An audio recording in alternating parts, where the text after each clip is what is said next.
ഇടുക്കി ചിത്തിരപുരത്ത് മണ്ണെടുക്കുന്നതിനിടെ തിട്ടയിടിഞ്ഞു വീണ് 2 പേർ മരിക്കാനിടയായ സംഭവത്തിൽ വലിയ സുരക്ഷാ വീഴ്ച. ജനുവരിയിൽ കളക്ടർ സ്റ്റോപ്പ് മെമ്മോ നൽകിയ സ്ഥലത്താണ് നിർമ്മാണം നടന്നത്. വീട് നിർമ്മിക്കാൻ അനുമതി നൽകിയ സ്ഥലത്ത് റിസോർട്ട് നിർമ്മിക്കുകയായിരുന്നു. ശംഖുപടി സ്വദേശിയായ രാജീവൻ, ബൈസൺ വാലി സ്വദേശി ബെന്നി എന്നിവരാണ് അപകടത്തിൽ മരിച്ചത്.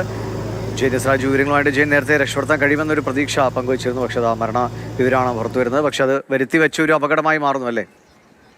തീർച്ചയായിട്ടും വരുത്തിവെച്ച ഒരു അപകടം എന്ന നിലയിൽ തന്നെയാണ് ഇപ്പോൾ നമുക്ക് മനസ്സിലാക്കാൻ കഴിയുന്നത്. കടുത്ത നിയമലംഘനം ഈ നിർമ്മാണ പ്രവർത്തനങ്ങളുമായി ബന്ധപ്പെട്ട് നടന്നിട്ടുണ്ട്.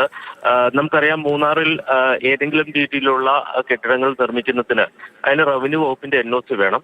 നിലവിൽ വ്യാവസായിക ആവശ്യത്തിനുള്ള ബിൽഡിങ്ങുകൾ, പ്രത്യേകിച്ച് റിസോർട്ടുകൾ, ഹോട്ടലുകൾ പോലെയുള്ള കെട്ടിടങ്ങൾക്ക് അനുമതി നൽകുന്നില്ല. പകരം വീട് നിർമ്മിക്കാൻ മാത്രമാണ് അനുമതി നൽകുന്നത്.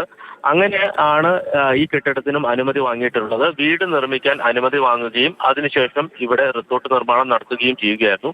ജനുവരിയിൽ ഇത് റവന്യൂ വകുപ്പിന്റെ ശ്രദ്ധയിൽപ്പെടുകയും ദേവികുളം സബ് കളക്ടർ നേരിട്ട് തന്നെ സ്ഥലത്തെത്തി ഈ നിർമ്മാണം തടയുകയും ചെയ്തതാണ്.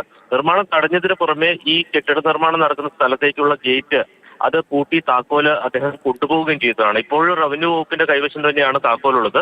അപ്പോൾ ആ താക്കോല് പൊളിച്ച് വീണ്ടും നിർമ്മാണ പ്രവർത്തനങ്ങൾ തുടങ്ങി. അത് റവന്യൂ ഉദ്യോഗസ്ഥർ, പ്രത്യേകിച്ച് വില്ലേജ് ഓഫീസർ ഉൾപ്പെടെയുള്ള മേലോട്ടുള്ള ഉദ്യോഗസ്ഥർ, മൂന്നാറിൽ സ്പെഷ്യൽ തഹസിൽദാരുണ്ട്, ഇത്തരം അനധികൃത നിർമ്മാണവും കയ്യേറ്റവും ഒക്കെ തടയുന്നതിന് ബന്ധപ്പെട്ട ഉദ്യോഗസ്ഥരൊക്കെ ഉണ്ട്. അവരുടെ ശ്രദ്ധയിലൊന്നും ഇത്രയും നിർമ്മാണ പ്രവർത്തനങ്ങൾ നടന്നത് അറിഞ്ഞില്ലേ എന്നൊരു ചോദ്യം തീർച്ചയായിട്ടും ഉയരുന്നുണ്ട്. അല്ലെങ്കിൽ ഇവരുടെ എല്ലാം മൗന അനുവാദത്തോടു കൂടിയാണ് ഈ നിർമ്മാണ പ്രവർത്തനങ്ങൾ നടന്നത് എന്ന് വേണം മനസ്സിലാക്കാൻ. എന്തായാലും ഇത് ഒറ്റപ്പെട്ട സംഭവമല്ല. മൂന്നാറിൽ സാധാരണ നടക്കുന്നത് ഇങ്ങനെയാണ്. ഇത്തരത്തിൽ സ്റ്റോപ്പ് മെമ്മോ നൽകും. ആ സ്റ്റോപ്പ് മെമ്മോ ലംഘിച്ചുകൊണ്ട് നിർമ്മാണ പ്രവർത്തനങ്ങൾ തുടർന്നാൽ യാതൊരു നടപടിയും സ്വീകരിക്കില്ല. ഉദ്യോഗസ്ഥർക്ക് പറഞ്ഞൊഴിയാൻ ഒരു കാരണമായി ഈ NOC മാറ്റുക മാത്രമാണ് ചെയ്യുന്നത്. എന്തായാലും ഗുരുതരമായിട്ടുള്ള വീഴ്ചയാണ് ഇവിടെ സംഭവിച്ചിരിക്കുന്നത്. എറണാകുളം കുമ്പളങ്ങി സ്വദേശികളാണ് ഈ നിർമ്മാണ പ്രവർത്തനങ്ങൾ നടത്തുന്നത് എന്നുള്ളതാണ് ഇപ്പോൾ മനസ്സിലാക്കാൻ കഴിയുന്നത്.